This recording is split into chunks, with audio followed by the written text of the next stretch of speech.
Hi everyone, I'm so excited as we kick off Women's History Month. I'm in the waterfront in Jersey City. I have been invited to participate in the Women of Commerce InspireHer the Talk. What an amazing day. See you there.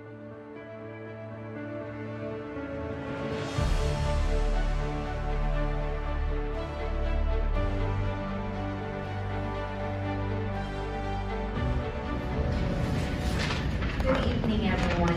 Good evening. I'm going to ask if you can silence your phone so it doesn't vibrate. And if we can just take a moment to take 3 deep breaths so that we can ground ourselves in this present moment and to prepare your brain and your mind to give you your undivided attention. Put your feet flat on the floor, except for you. Please don't. And place the palms of your hands on your lap with the palms facing down. And inhale through the nose and exhale out your mouth. Inhale through your nose.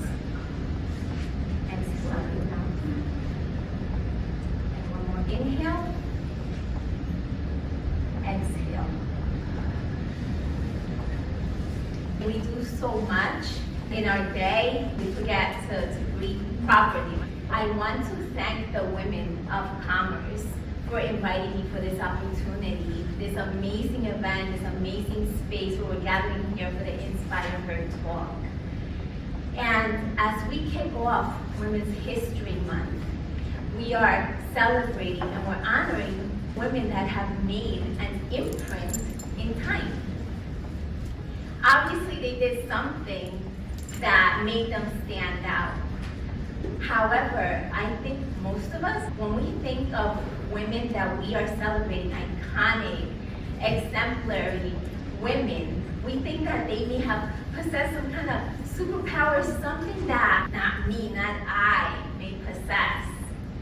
But I'm here to tell all of you that everyone, each and every one of us, possesses the capability of greatness.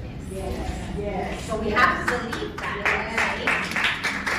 So it's going to really, yes, we celebrate others and women that have inspired us, but let's celebrate ourselves. Yes. Because all of us in this room could be somewhere else doing something else that's not significant, but here we are, empowering ourselves, uplifting each other. My name is Clarisa Romero, and I'm known as the fearless entrepreneur.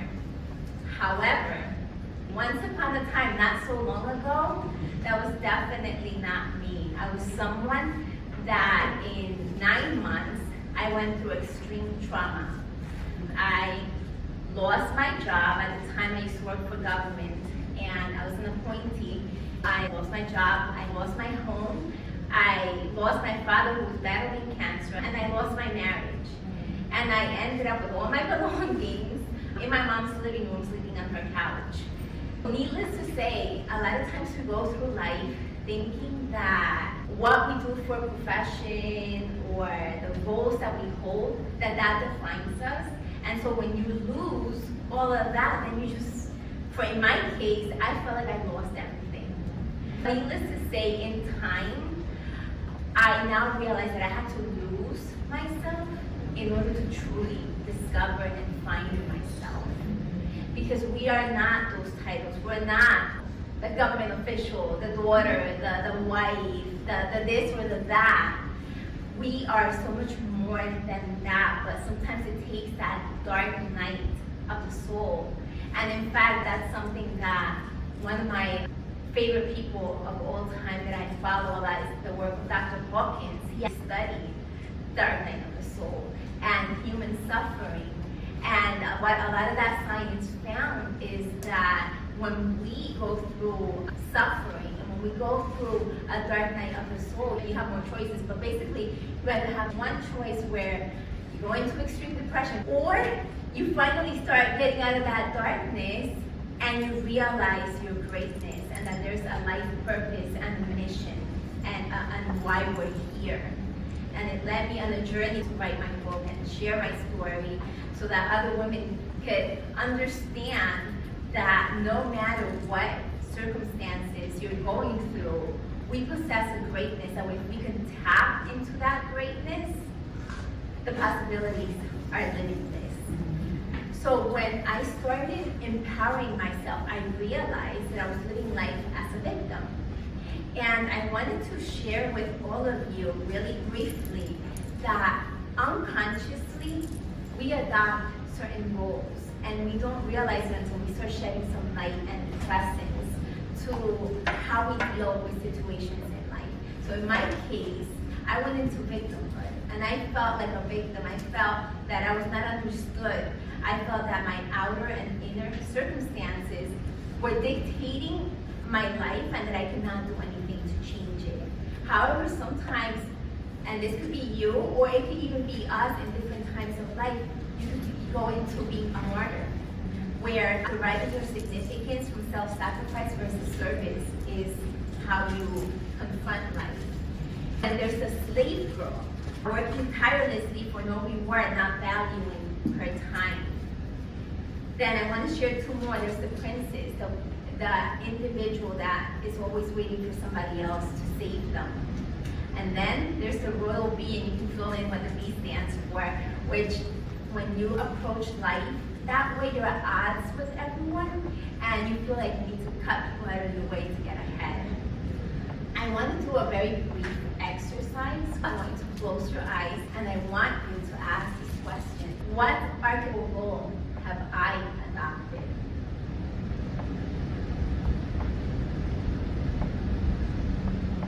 And to be a victim, a martyr, a slave girl, a princess, a royal bee. And this is a key one. Does my life have a deeper purpose than I realize?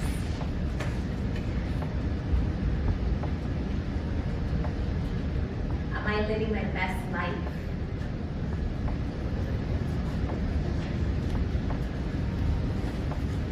Could things be better?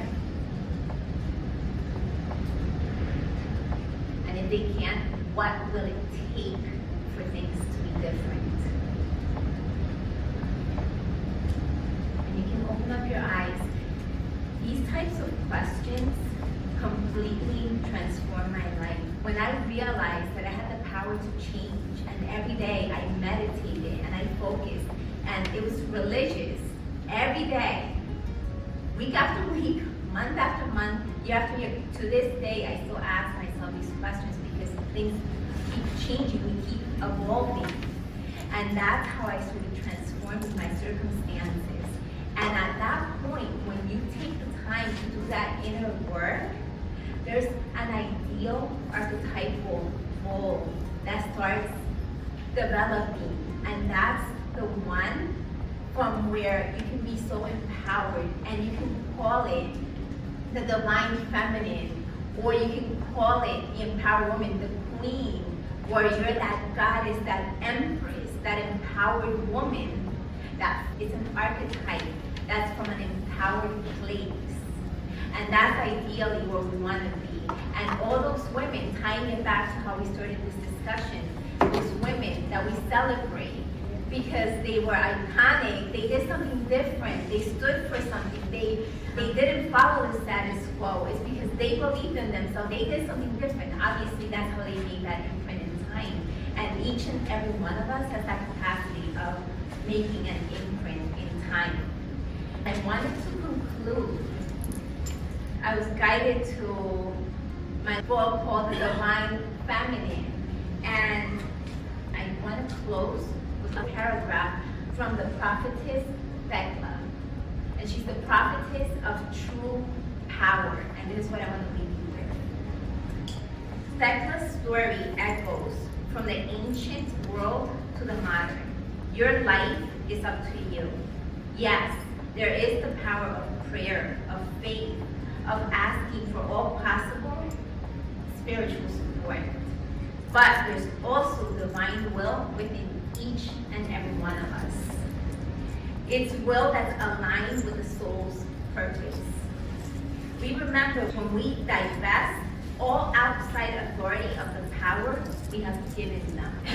Power is calling back all control we give to others to dictate our lives, our potential life partners, our family members, our culture, even our ego's idea of who we should be. That reminds us that we do not need permission to be who we are. We are not bound by anything except the dictates of our own soul. We have all the power right now within us to take our life into our own hands. That's the source of fire itself, the divine will to call back our spiritual authority and claim this life as your soul's own. Where have I given my power away? I call my power back from all times and all places. And that's what I had to do. I had to call back my power because I had given it away in that victimhood. And everything changed when you don't have the capacity to do that. So once again, thank you so much for allowing me to share a message with you.